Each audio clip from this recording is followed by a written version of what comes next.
my guest tonight, I'm very excited to have on. Dr. Garry Nolan is the Ratchford and Carlotta A. Harris Professor in the Department of Microbiology and Immunology at Stanford University School of Medicine. For all of you who have never heard of Dr. Garry Nolan, that rock you live under, you should crawl out of it and come out into the ufological sun. He has been featured on a couple of UFO documentaries. He is all over Twitter. He's written over 200 papers in his field, but within the UFO context, he is one of the few scientists out there, out in the open, actually doing real work in this sort of weird UFO world that we live in. And I gotta be honest, it is an honor to have you on tonight, Garry. How are you today? I'm great. Thank you very much. I'll do a plug for your book. I got it soon after it came out and on Amazon. And it's really a very interesting read, and it really is worth everybody's time to download it on Kindle and use it as something as you go to bed. Maybe you'll be up all night reading it, but I would say go ahead and get it. Wow, did I just get... You didn't ask for that. No, I sure didn't. That's unbelievable. I just got like a plug from Dr. Garry Nolan. So I'm impressed. There you go. See, how can you now not buy this? How can you not buy this book? It's... I don't know. Mm-hmm. As my publisher jokes, he says, I will make hundreds of dollars by writing it. So that's a good hundreds of dollars. So, Dr. Garry Nolan, thanks very much for coming on. I want to talk about you and not me anymore, because the work you're doing has really impressed a lot of people, and I think there's significant interest in the work you've been up to. So let's begin by just giving us, like, let's hear a quick origin story. Like, why are you, Garry, interested in UFOs?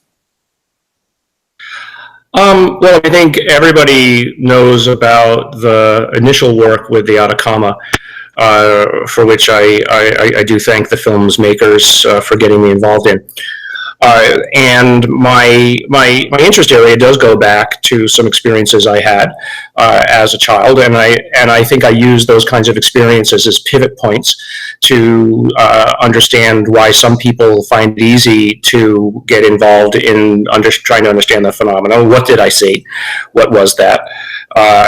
Versus those who come to the same conclusion via evidence, right? They don't have to experience it, but the evidence becomes so overwhelming that you realize that something unusual is going on. And I would say that someone like John Mack, for instance, falls into that category as an academic who hadn't any experience in the arena personally, but does know the difference between a lie and a psychological delusion and somebody who believes that they're telling the truth. And so scientists always look for patterns.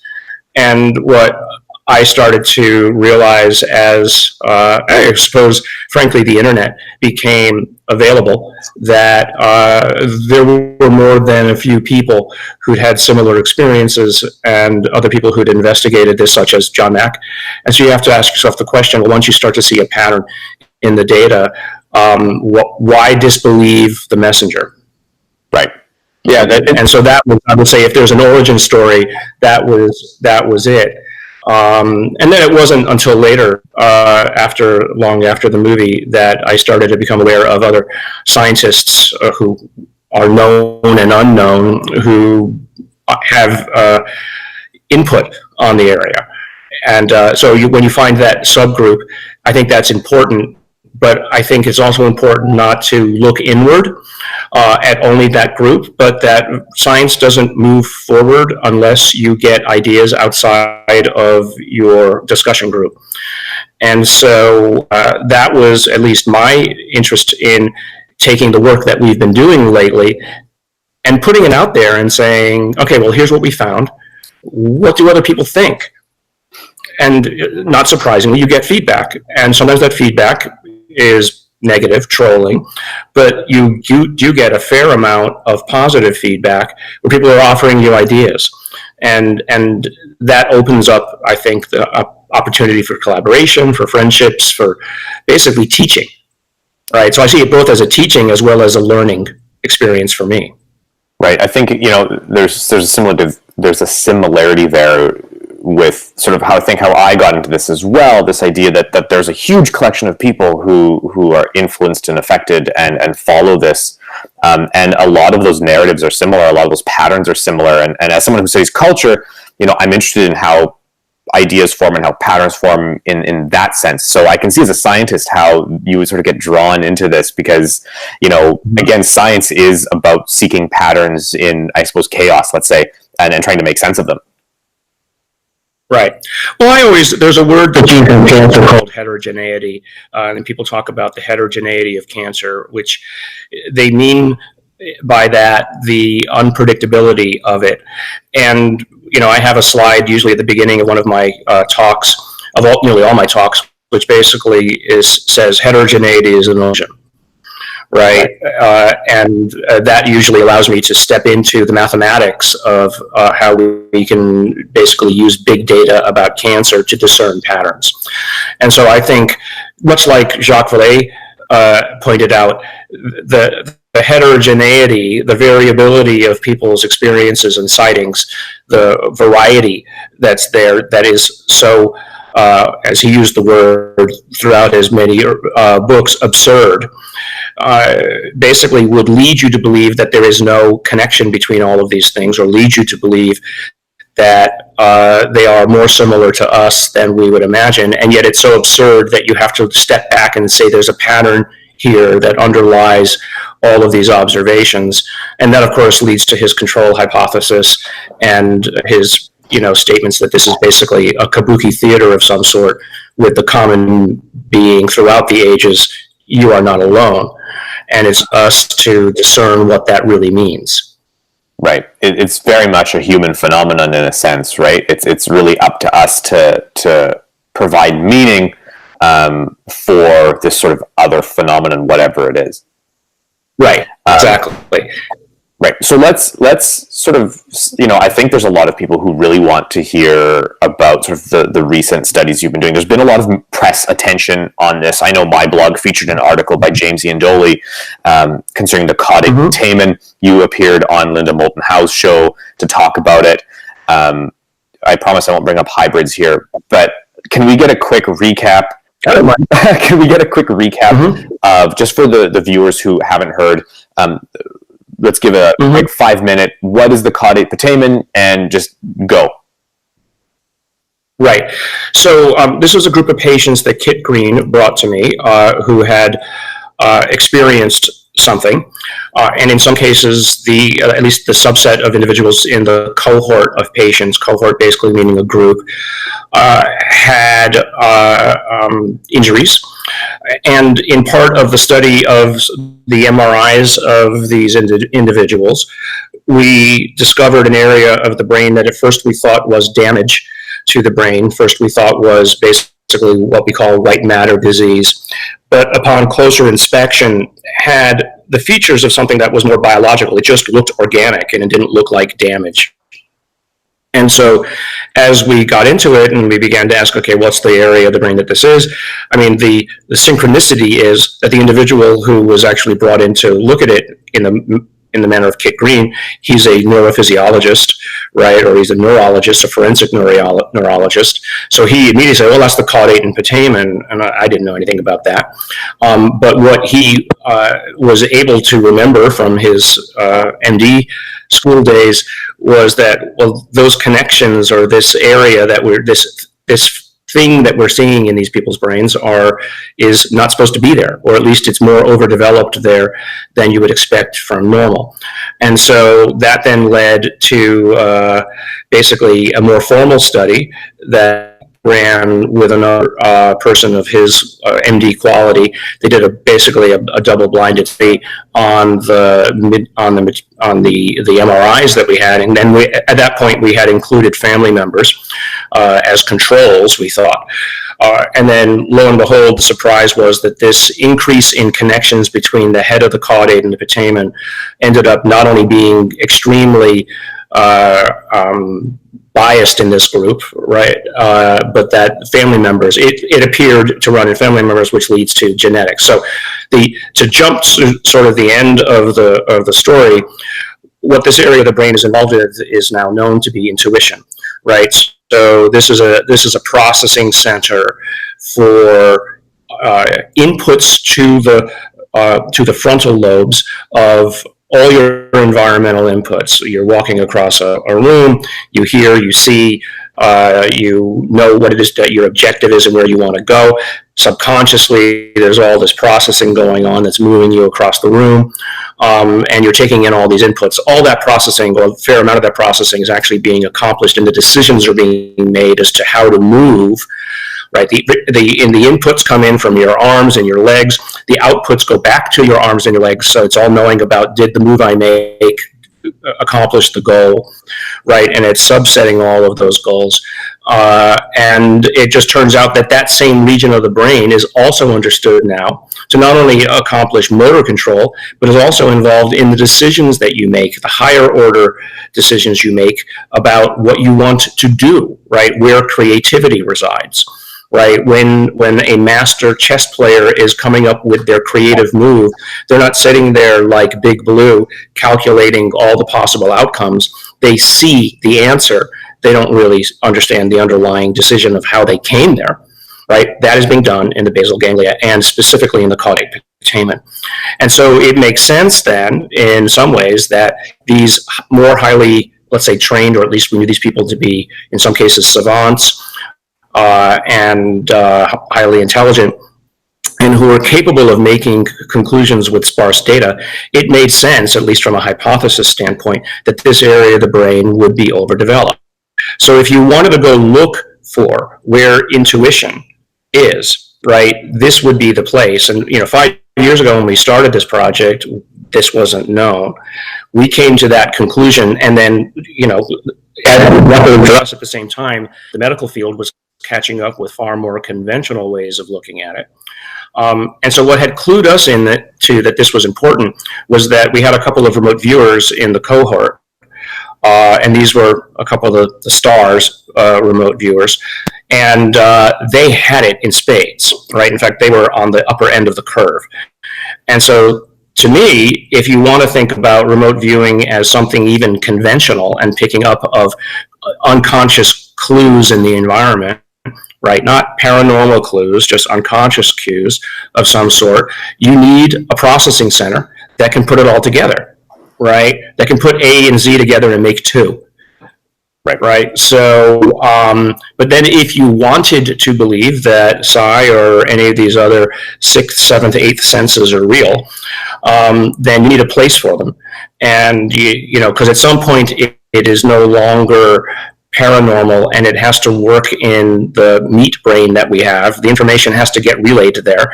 And so to me, this was a great starting point for saying, okay, well, this might not be the receiver, this might not be the antenna that everybody's interested in, but this might be the processing place just downstream of the antenna, or at least might be directing how the antenna operates.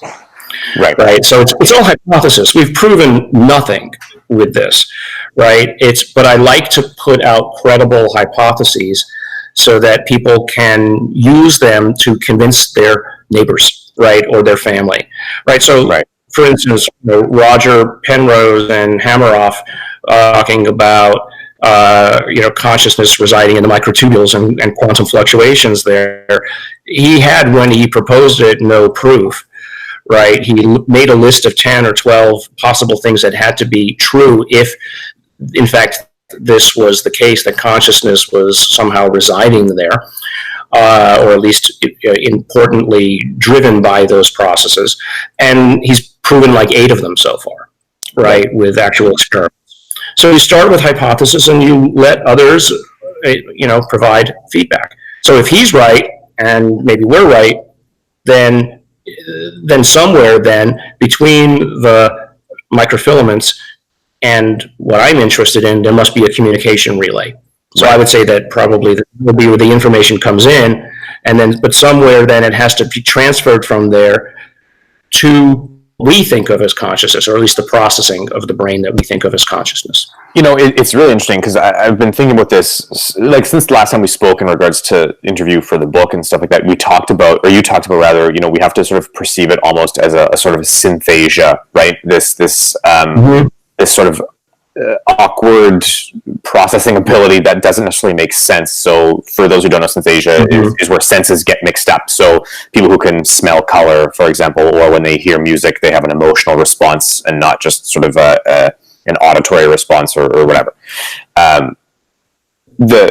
What I was sort of thinking about, and I recently spoke with Dr. Dean Raid, and the weird thing that I kind of bumped into was on a quantum level, let's say, if that's the world we're functioning in, or whatever this world is that these individuals can sort of pull data from, there would be a large mess of chaotic data that wouldn't necessarily fit into what we would perceive as seeing something or sensing something or interpreting something within our 5 standard senses. So when you talk about remote viewing, for example, you have people who are able to allegedly pull data from somewhere, but it would be so chaotic. How does it translate necessarily to being able to see something that makes sense? Because one would think it would be just purely nonsense to most people.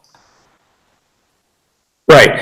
So I think the way to begin is to realize that, without saying it's paranormal, you do have 2 sights, right? You have the eye that you see the world with, and then you can close those eyes and you can imagine a world, right? When you dream, you're projecting something against an inner screen.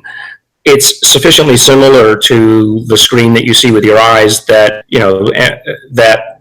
neurophysiologists have figured out that dreams activate the same receivers in the brain that the optic nerves are activating.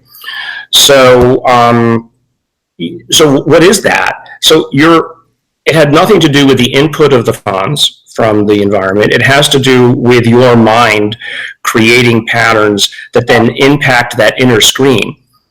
So all the noise of your mind can impact an inner screen that the brain then interprets as some form of reality that is a dream.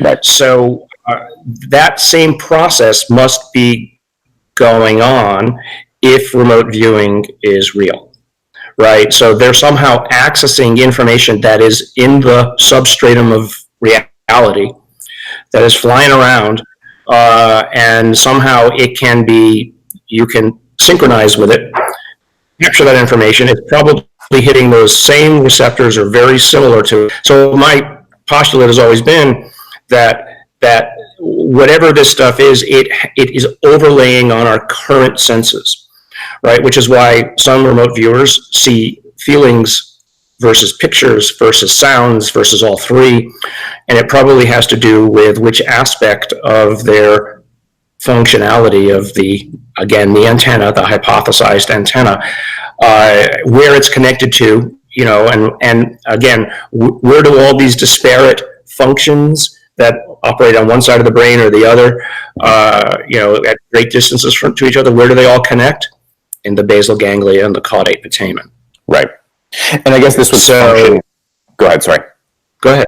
I was going to say, so I guess this would, outside of remote viewing, I mean, we can just jump to something that has been accepted generally by mainstream science, as something as simple as intuition or just high executive functioning, right? People are just generally sometimes more intuitive, and they just make right decisions in the heat of the moment. Right. So clearly this data somehow makes sense to them, or like you say, it overlays, right. and the caudate putamen would sort of be this locus of where the data enters and then filters, and then I can now make an executive high level executive decision accurately. Right. And so, not surprisingly, a couple of the people who are in our cohort are high-level executives, CEOs of Fortune 100 companies, and so guess what they do? They make quick snap decisions with data. And so the question is, what data are they accessing? Because if they're making a decision, are they accessing information that's currently available, or are they accessing some form of retrocausality? Because to make the right decision is to know what the future must be. And so, Eric Wargo writes about this quite a bit in his blogs, that this might be, in fact, what this remote viewing actually is. That some of it is you're actually accessing some form of future information and then processing it to make the right decision. So, I don't know that that's real. I don't know that that's right. Interestingly, apart, in fact, from Diana Pasulka's book, American Cosmic, which I also would recommend to people to read, she's written a couple of pieces in some online blogs about creatives.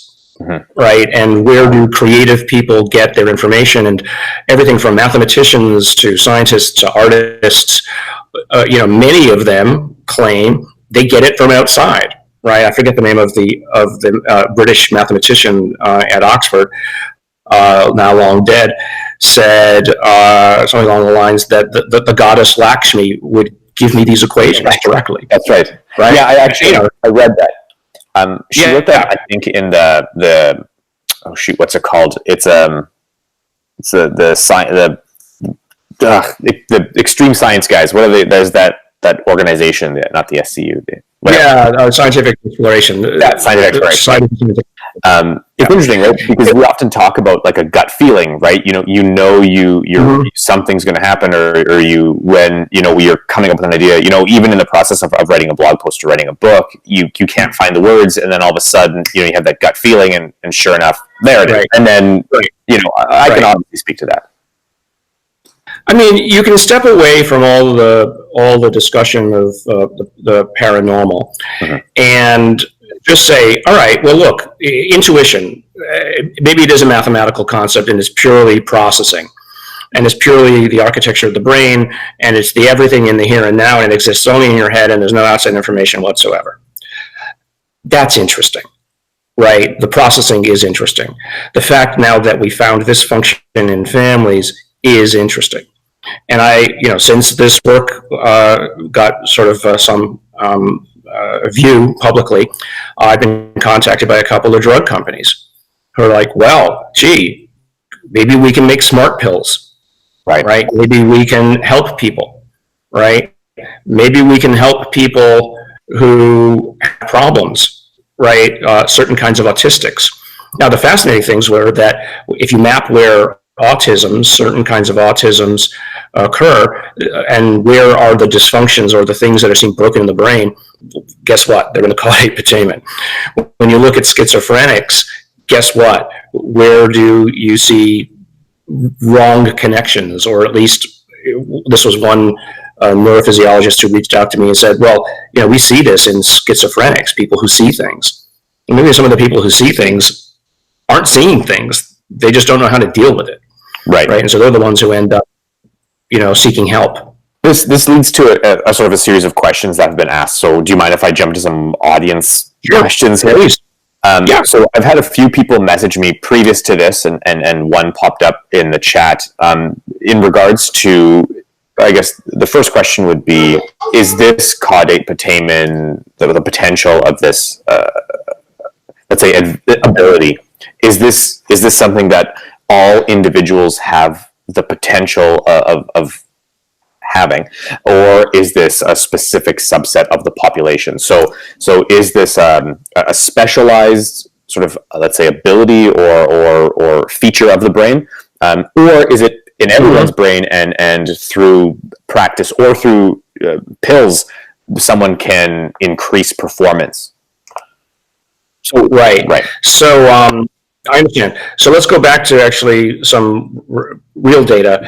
We have seen no evidence in individuals that we found it in, where we did have MRIs going back, a decade or more, that there was any increase or change. And a couple of on one of these people, they were a remote viewer, so they've been practicing every day, and they haven't gotten any better. So I think, brain is architecture, right? Mind, or at least the mind in this world, is architecture of how the neurons are connected. So basically, it's something you're born with, right? So some people have better reasoning abilities, and there's hundreds of mainstream scientists working on, are there brain structures that are correlated with certain kinds of intelligence? So that said, everybody has these connections, right? Just some people have more than others, and they have a talent, just like people have musical or mathematical or artistic talents. So Now, the open question is, yeah, you can make more connections between anything. Like I can go into a computer and put a bunch of wires in. That doesn't mean it's going to work any better. So, these ideas that people have said, well, let's just stick stem cells into the brain and make more connections. Well, you're probably going to short circuit things. So we have to be careful about what it is that we think we're stimulating or connecting. But if you were to ask me where we could be 10 or 20 years from now, is we would have sufficient knowledge to get to, first of all, you fix the people who are broken. That's the first thing you always do.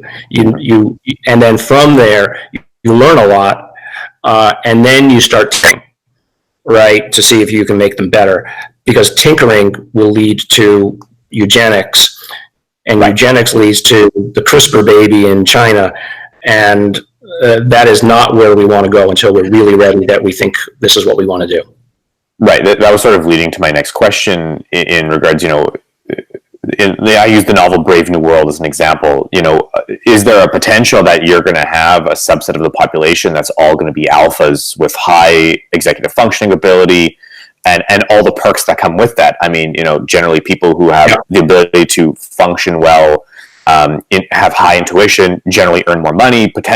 They will rise to the top of their various industries and businesses because they're able to make right decisions quickly, versus sort of everyone else. Is there the potential, and this was a question in the chat, is there a potential that you're going to have a sort of social stratification of, everyone on top is going to be here, and they're going to breed with each other, and basically you're going to have a subset of alphas, and then everyone else. And is there going to be? It's already happening. Right.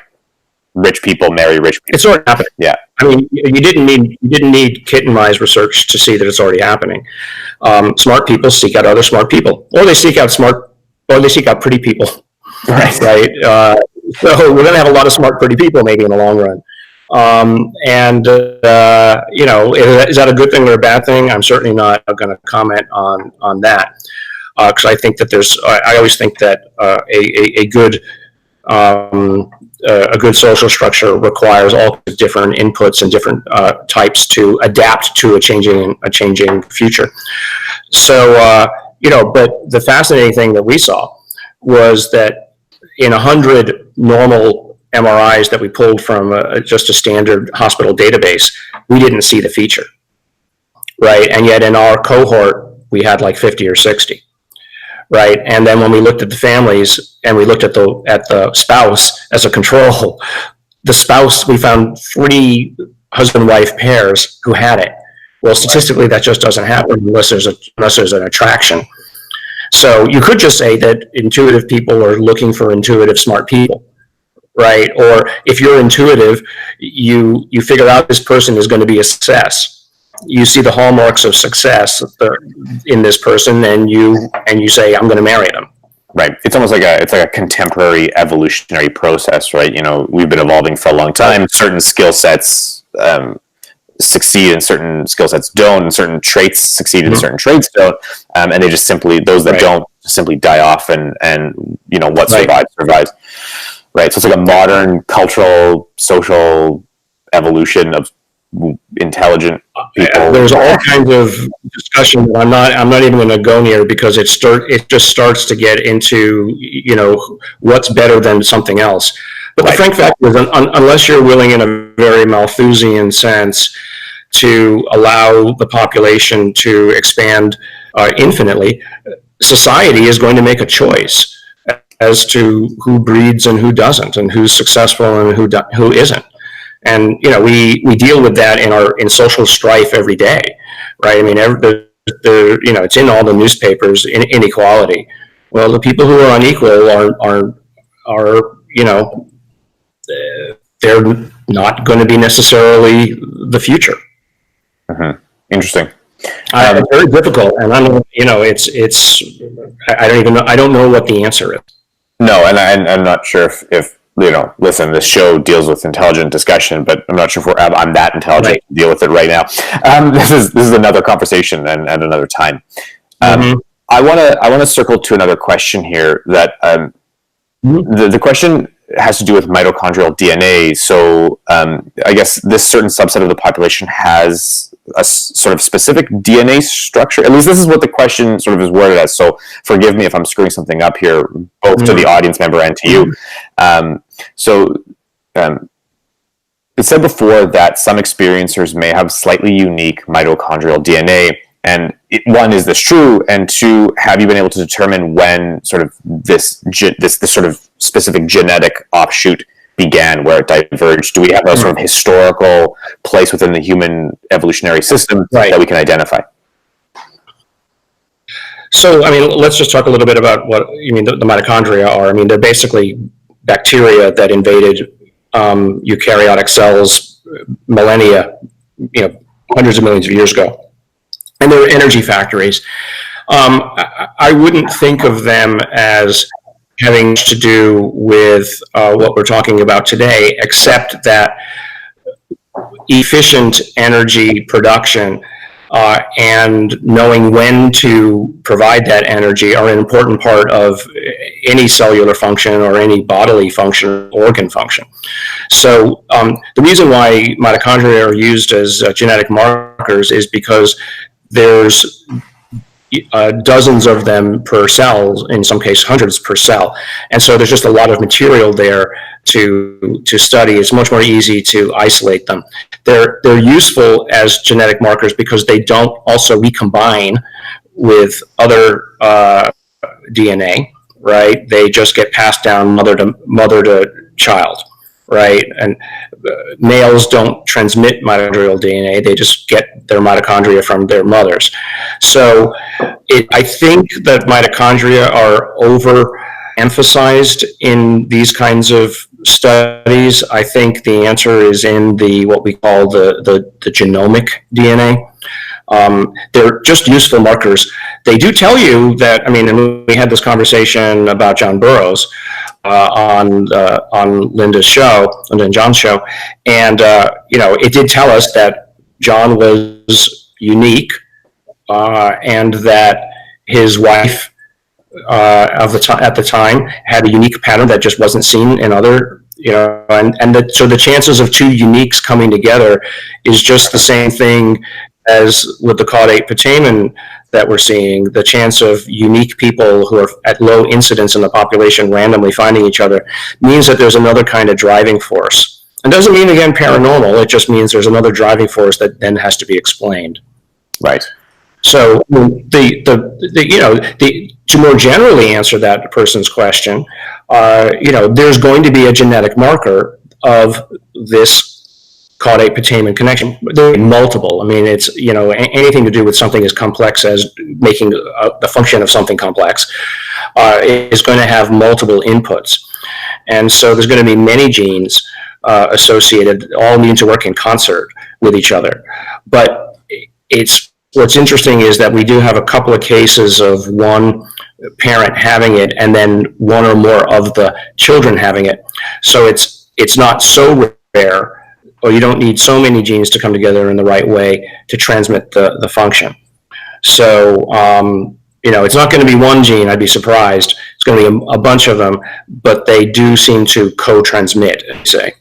Right. Yeah, I'm reminded a little bit, there's I guess he was sort of a parapsychologist. His name was Michael Falburn. He was Australian. He came up with this notion of something called transliminality in his work. And really what it is the ability that I guess certain people have due to higher creativity or due to some sort of creative ability, for some reason can access information that the five senses can't, right? Some sort of dive into, I don't want to use the term paranormal, but some other realm, right? To collect information and then bring it back into their own world, I suppose, and use it to create new stuff.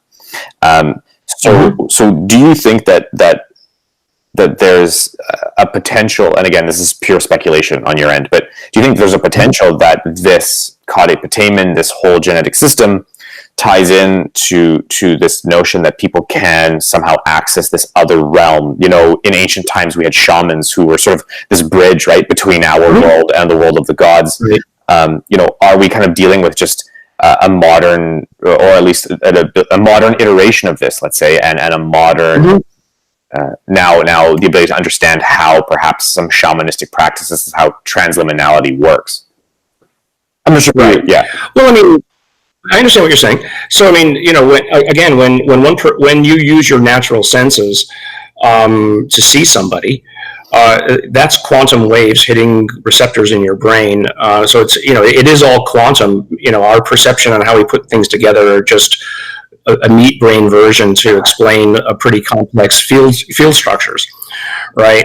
So, if you put together this notion of non-locality, right, which is how people talk about quantum information, and that you say, okay, well, are the proteins in our brains and the atoms that make up the proteins are sitting basically in the bed of reality, right? Whatever that is, that they might access other information that is at a distance, frankly, doesn't surprise me, right? It's just coming to a conclusion of how does that information then get translated up the multiple scales to be interpreted, right? And so that's where I'm interested, because I can't understand the deeper part of that. And we use quantum entanglement as this catch-all bucket for things we don't understand, right? And I'm using it in that sense. I don't know that that's what it is, and I just use it as basically a placeholder for something to better explain it. I'm interested in the place where that information might then start to get interpreted by normal mainstream science. Right? Where does Roger Penrose's quantum consciousness reach in and grab that information, and then where then does those real life proteins that exist in every brain, this is as an example of what might be part of that so-called hypothetical antenna, where then does that get transmitted to the necessary proteins? Are some proteins shapes better than others? Meaning, are some genes that make those protein shapes better than others? And if so, what about that is better? And can I make a drug that causes it to be better or worse? Right? That's what I'm interested in, because that's when, for instance, if I can give someone a drug that makes them better at certain decisions, then, that might be a good thing. Right, and there already are drugs that seem to make people more, at least momentarily intuitive, if not, they get, they go into a hypnotic state. I mean, LSD, the tryptamines, ayahuasca, mushrooms. I mean, it's a related class of molecules, interestingly. And people claim visions and discussions with other things. What is that? Are they accessing something? Or just some head. I haven't done any of those things. But I'm intrigued by the possibility of meeting the machine elves. Right. Yeah, that's right. Another question that was asked is, let's switch gears. Let's talk about your materials analysis. Do you mind if we jump ship here and move on? There's a lot. There's been some interest in regards to your materials analysis with Jacques Vallée. So is there a peer-reviewed paper anywhere in the near future that sort of the community can expect? Yes. Yeah. So we're working on, Jacques has been collecting these materials for decades. These are things that people have seen or found or they were witness to, and he's written about several of them. I think also in the Journal of Scientific Exploration. So we'll go back and look at them there. Some initial studies showed unusual isotope ratios, and Jacques has talked about them publicly, so I'm comfortable talking about that. And so what we're doing right now is I did the work that Jacques showed, at least some of it, not the historical stuff that Peter Sturrock, for instance, here at Stanford had been involved with. Others have done this kind of work as well, and we've confirmed some of that work. And so my point is, at this stage, all right, as much as some of these journals that have published this stuff are good, they're not the journals that anybody's paying attention to, right? The journals people are paying attention to are like Nature Materials, aeronautics journals. And so we've convinced a couple of those major journals that if we put together a credible paper that looks like a credible conclusion, then they will send it out for peer review. Right. Doesn't mean they're going to publish it, but we'll send it out for peer review to make sure that, and they'll probably get pushback. Like I got pushback on the Atacama at the beginning, but they made it a better paper. And so that's what we'll do. So yes. So right now what's going on are confirmations. Right. That I've done it. I take it around to who are specialists in mass spectrometry to say, okay, where could I have made a mistake? What could be the contaminating artifacts in the information here that tell me that, that are leading me to potentially make a fool of myself? Right. And that's where you basically go to the experts. Sometimes you tell them what it is. Sometimes you just say, hey, I've got this stuff. I'm trying to figure out what it is. Is this possible? Right. And given what we know this is made of, could I get this by some strange, so let's talk about some of the isotopes, I think is magnesium in a couple of the samples of Jacques that have strange ratios. Are unexpectedly magnesium-26 more likely to bond or less able to be ionized and therefore make it look like it's got a different ratio than it actually is? Right. And only because that magnesium-26 is in the context of something else in the sample, right? It has nothing to do with alien nothing or otherworldly anything. It has only to do with the physical structure that makes what we think we're seeing off. Right. And so and I'm really talking to other people that I know who are out there who are doing this kind of work. Be very careful. A couple of things that we thought were off have very conventional explanations, and you have to go to the expert or you will make a fool of yourself and you will discredit anything that you're trying to do. And the people who are listening, who know what who know who they are, I've told this to them privately, but now I'm telling it to them publicly. Right. I think that there's a large, I think a lot of people within the UFO community have hedged a lot of bets on the stuff that is being released through, I suppose, let's just say more formal, official scientific channels, gentlemen like yourself, Jacques Vallée, Dr. Kit Green, Dr. Hal Puthoff. There's a lot of vested interest in the results of this, because it will give confirmation to a lot of people that there is some legitimate aspect to the UFO phenomenon, whatever it is.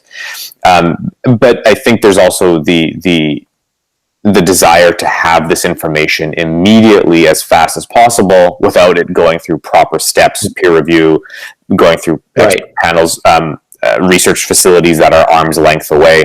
Because at the end of the day, you don't want to jump the gun and walk out with being made to look like an idiot in front of the rest of the scientific community, and only really deepen the taboo that we already exist in.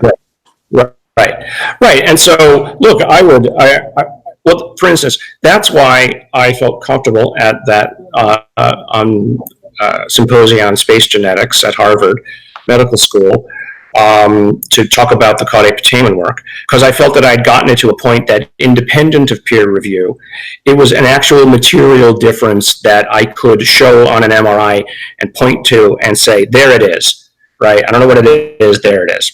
So that's why there's lots of stuff I could work on, but that's material, right? It's a material object, and there's going to be a genetics associated with it. And that's why I'm interested in the material work that Jacques brought to the table.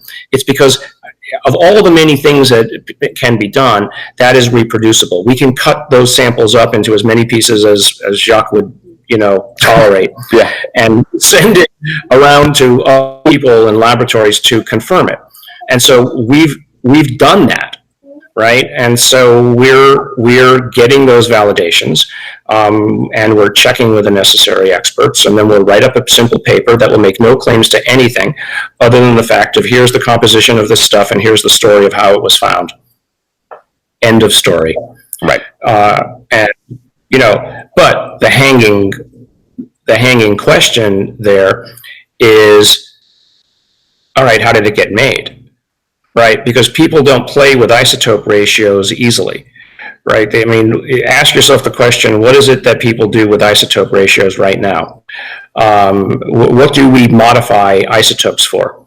Or what have we been doing with isotopes for the last 60 years? Mm-hmm. Blowing stuff up. Yeah. Right.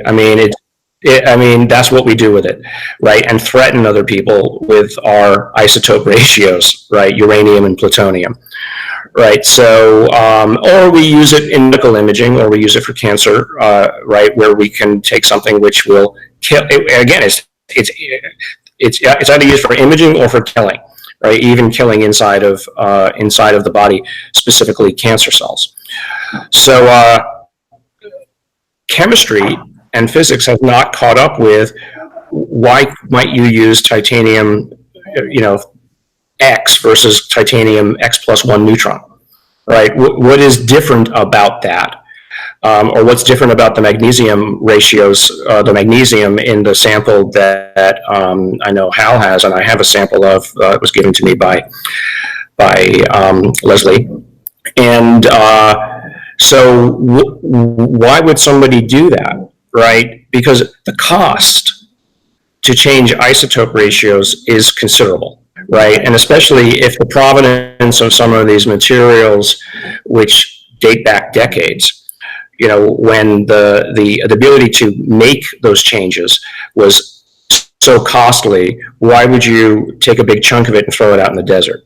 Right. Yeah. Right. So we don't know first why you would do it, and secondly, why would you bother? Titanium 55 is no different than titanium 56 for almost all purposes. So why would you do it? And second, it costs a heck of a lot. So why did you throw it away? Right? Why did you go to the bother? So as I said before on several blogs, the whole concept, the whole thing around metamaterials, people were calling alloys, right? And Scientific American wrote this, frankly, and I'm sorry to the author, whoever that was, childish, basically put down, saying that, well, alloys, we understand alloys because TTSA was talking about alloys. So I wrote an internal memo to TTSA at the time I was involved with them and said, these aren't alloys. These, think of them as alloys. We need to change the conversation. You need to call these metamaterials. And so, I'd like to lay claim to the use of that term, say that, look, these are more complex. In fact, I think, if anything, you need to call them ultra materials, because metamaterials are pretty well understood as a concept, and they're usually just repeating patterns of the same things.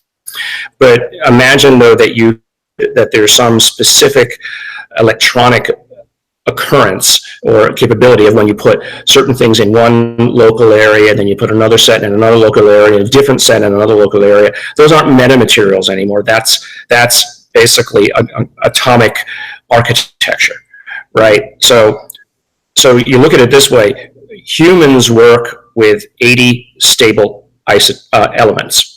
80 stable elements. We consider them all to be the same. We don't consider the 5 stable isotopes of titanium or the 3 or 4 for iron or what have you as being any different from each other. Maybe somebody else understands the subtleties, right? And when we finally understand the subtleties, we will make something more than just a block of iron.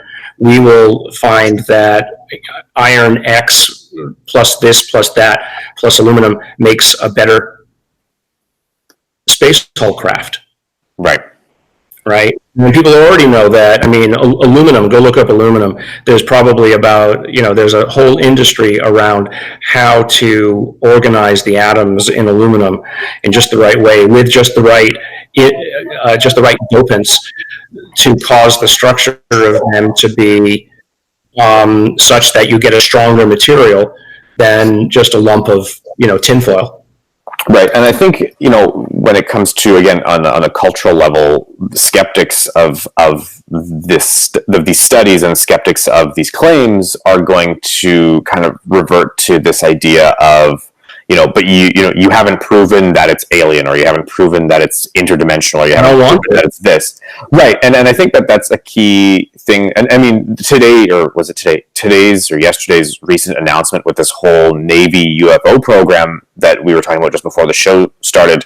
The skeptics are kind of saying a similar thing. Well, this is not about aliens. It's just about finding anomalous vehicles, which could range from drones to whatever.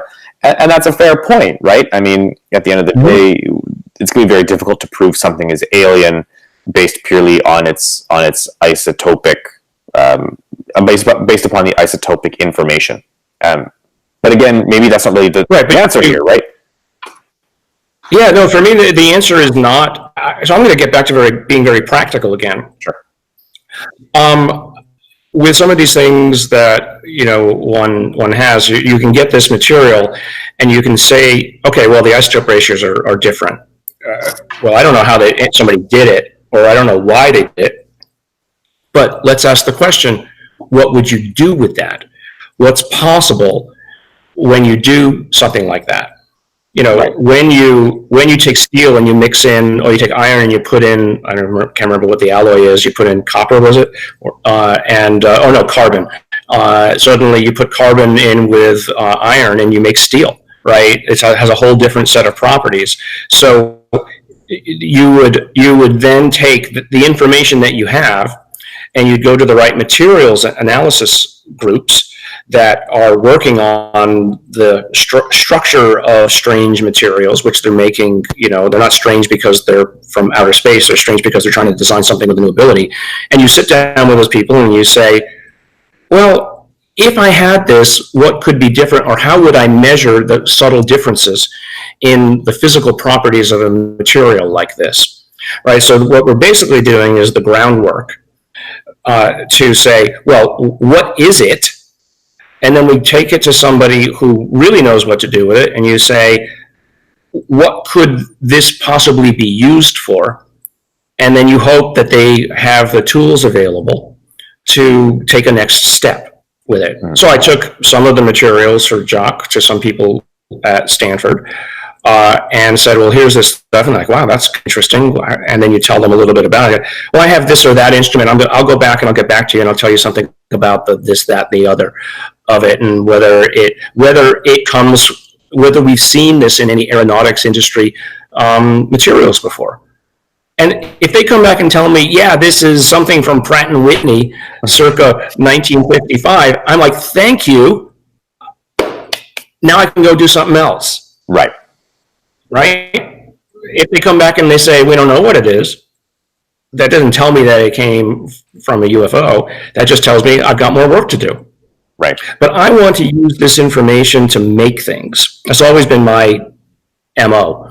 I figure out how something operates, or I get some tools and I put them together in novel ways, and then we use them for something, right? I mean, I just don't think that, for instance, that's why I don't like talking about personalities in the UFO community. I have zero interest in that. It's a huge time sink and finger pointing exercise.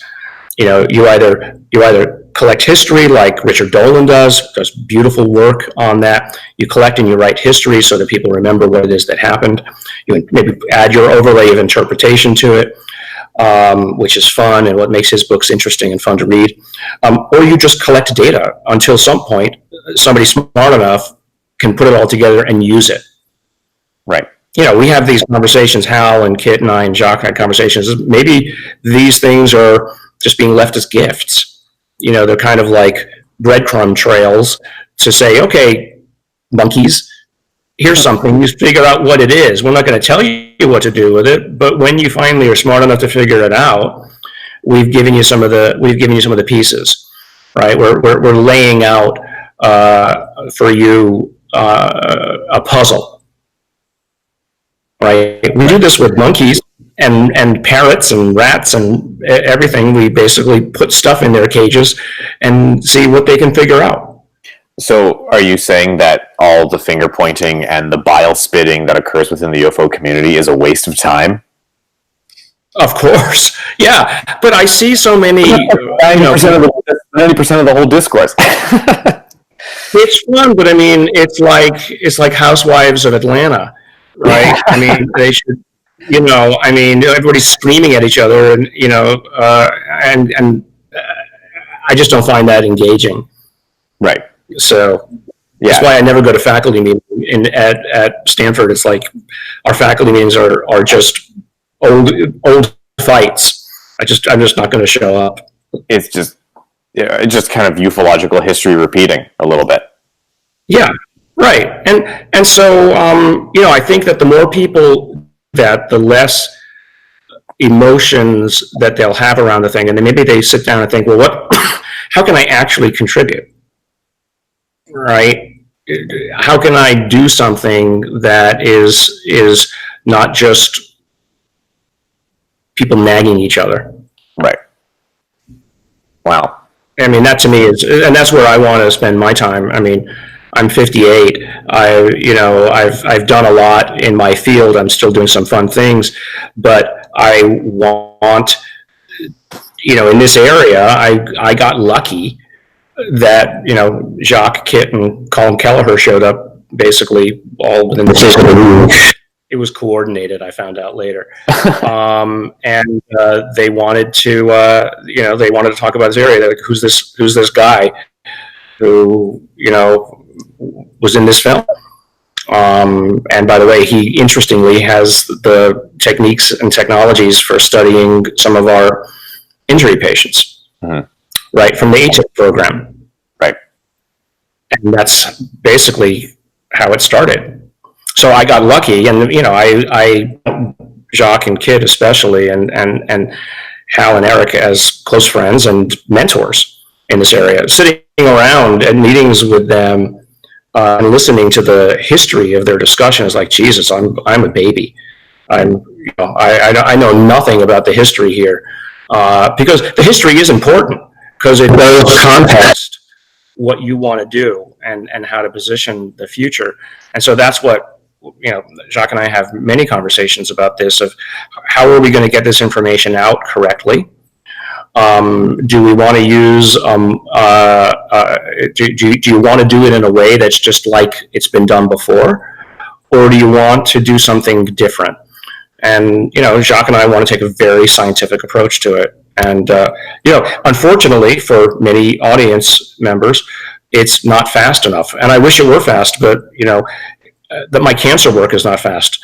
And just for the audience, I mean, I've had cancer 13 times in my life. So I want an answer for cancer faster than probably most.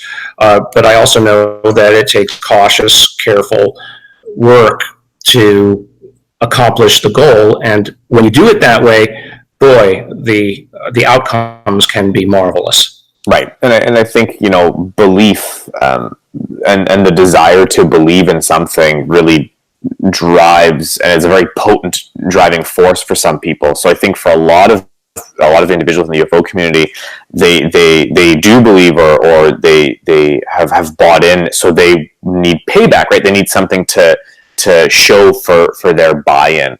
And the faster the data comes out, rather, the more they say, I told you so, I told you so, I told you so, I was right. Right. But the problem is that's not how the real world sort of works all the time, I suppose. Right.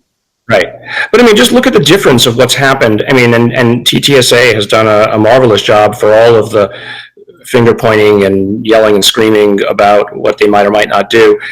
That, it led to yesterday's announcement from the Navy that they're changing the rules about how pilots might report UFOs. And they take incredibly, so the thought process, or the area is now taken a little bit more credibly than it ever was before, because evidence was presented. And I go around, for instance, to give my regular science talks, and I'll go out with faculty at, Harvard, MIT, wherever you name the top university. And it doesn't take more than one or two drinks because people know of my interests. and they're like, "Hey, Garry, can you tell us about what's going on?" And then after I take a few steps and explain it, what's interesting is what comes out are other people's stories. Right. Once people are given permission by somebody they honor or respect or consider credible, then suddenly their story comes out. And I've had faculty members at major universities take me aside or demand to be put on my schedule because they want behind closed doors to talk about this. They say, "This is what happened," and thank God. And if it wasn't you who told me, who said that, I wouldn't believe it. Right? Yeah. I thought that. Right. So if anything, you're just crazy. I don't know what you experienced, and this is like Jack. We don't know that whatever it was that people see is real in our material sense, or whether it's, as Jacques says, Jacques says that they can take control of a volume of space, and to them, reality is negotiable. Right, and they project something into our world materially that is as real as what we think we see on a television screen. Right. This is very child's play. Yeah, this is very Kripalian, right? How his interpretation, he's written. I said this a lot in my book. He talks about the immateriality of the material world and the materiality of the immaterial world, and how these two ideas, we've driven a wedge in between sort of reality and mythology.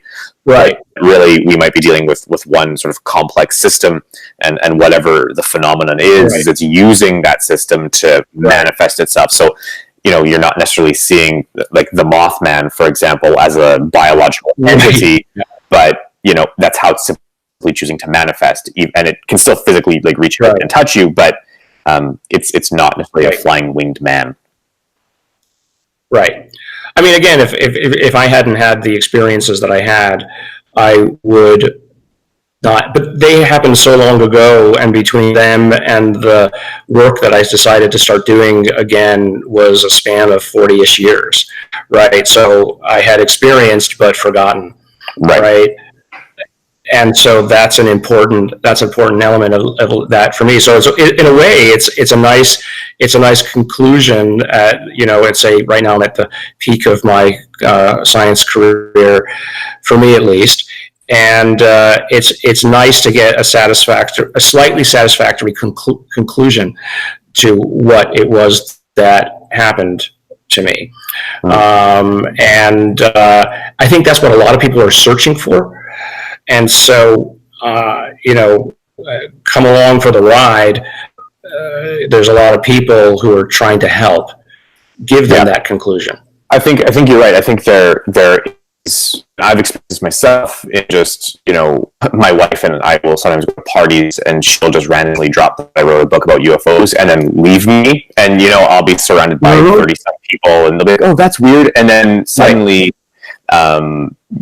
Moments later, suddenly, one will peel off the group and say like, "Hey, my mom saw this, or my brother saw this, or I saw this." And suddenly, of the 30 people at the party, 27 have told me stories of weird things that have happened to them, from paranormal experiences to UFO encounters to whatever.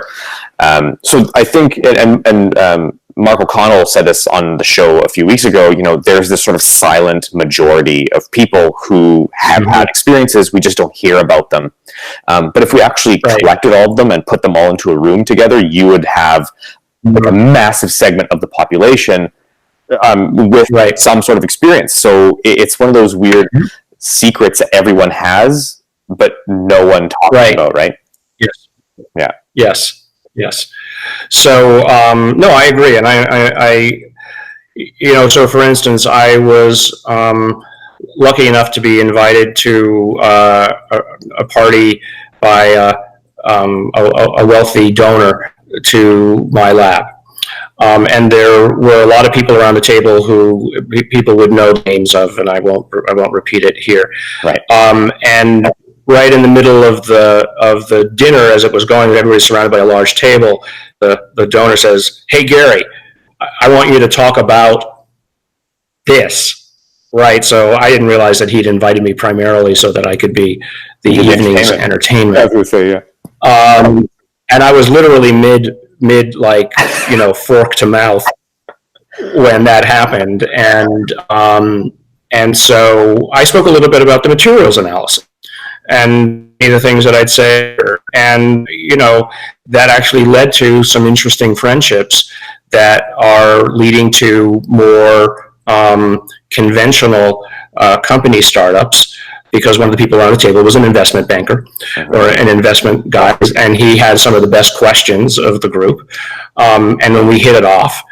And so we occasionally discuss the UFO matter, but he wasn't afraid of this guy who told this crazy story and had was doing materials analysis with a famous ufologist, because he looked at me and said, okay, well, that's fine, but practically this guy started 8 companies and made people a bunch of money. I'm gonna invest in him. So what's interesting is that as long as you talk about it just the right way, it's an asset, not an albatross, right? That being a little quirky sometimes can be to your benefit if you do it the right way. Right? If you don't get into preach mode, you get into question mode. You position it just the right way to say, "Isn't that interesting?"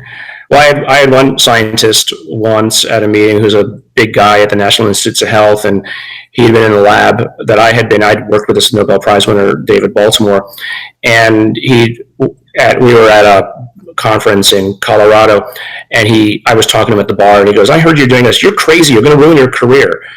And I just asked back. I said, what scientist doesn't follow up evidence? Is that what a good scientist would do, John? I mean, and I asked a series of questions like that. Would you, is this the sort of thing that you should really do? That you should really just ignore this? Should you take evidence off the table? And he goes, no, I guess you're right. And so just, you have to get philosophical about it and attack their mode of operation, right? And their mode of operation is science. Ask questions. That's the base set of rules. Attack at that level. Don't try to say, well, all these people, or this or that, or this particular incident or that particular incident. That's not the way to do it, right? You have to say, well, if I'm using your rules to study this, then isn't it hypocritical for you to attack me? Right. Yeah. Right. No, I have to move because my battery is about to run low on this computer, so I'm going to go find my I'm moving in the background. I'm just going to get my power supply. All of YouTube is currently seeing the inside of your house, so I'll speak for a little bit. We actually are running out of time. I don't want to keep you much longer. You have been more than generous, but I guess when it comes to the last thing you talked about, ufology, and I've said it before and I'll say it again, ufology is primarily a philosophical practice. It's an ideological practice, I think. And I think any study of the paranormal or looking into strange esoteric phenomena is really a philosophical endeavor. I think we tie science into it because we want to get to the material aspect of the phenomenon, if there is one. But we're really dealing with, people's philosophies and people's theologies, as Pasalka would claim. We're kind of treading down a path of paradigm and ideological constructs, cultural constructs, social constructs, and how people interpret those constructs really places them somewhere within the collective or the community or the subculture. Right. Right. And so I think that that's what we're searching for right now in Western civilization, is we're searching for the context of our current understanding of the universe and explaining what it is that we see, and explain it in a way that makes sense and doesn't challenge too much of people's current understandings, right? Because if you come in the wrong way, you're basically saying every religion on the planet is wrong. You know, I mean, every religion is already vying with each other to be right, but now you're coming in and saying you're all wrong because it has nothing to do with any of that. It has to do with something more fundamental. And so I think what this struggle right now is about are finding the right words, or the right explanations and the right proof to turn around, as you said before, the material versus the immaterial divide that happened as science became preeminent of how we explain reality. Is, okay, if that's it, how do we use those rules to get back to something more immaterial, to basically say there is an immaterial aspect to all of this that needs scientific explanation. And luckily the physicists have already begun that process for us, right? With, you just need to pick up any book on the quantum nature of the universe and you realize it's riddled with paradoxes and basically physicists throwing up their hands in disgust, saying we don't understand it, and don't think that there's anybody who does. Say, if they say they understand it, they don't.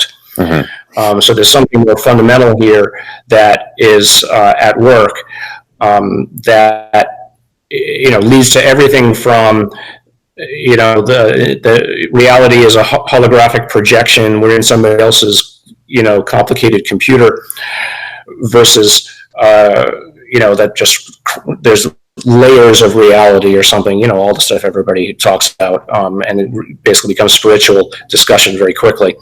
I was just reading a news report of a science paper, a paper that came out talking about the quantum nature of reality and the pseudoparticles that come in and out of reality, and that the importance of those to actually support electron function, right? That these things come out and basically they recalibrate things in just the right way.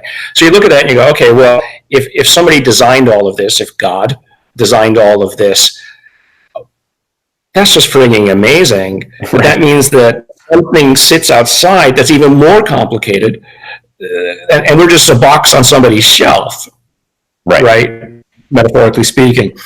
And so, do we even ever have the math to explain that outer reality when we can't even explain the current reality in which we're living?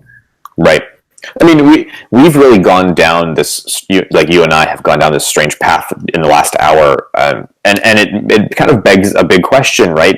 Especially within the UFO community, you hear this term disclosure and confirmation thrown about all around, and it seems that the disclosure is looking for a fairly base answer.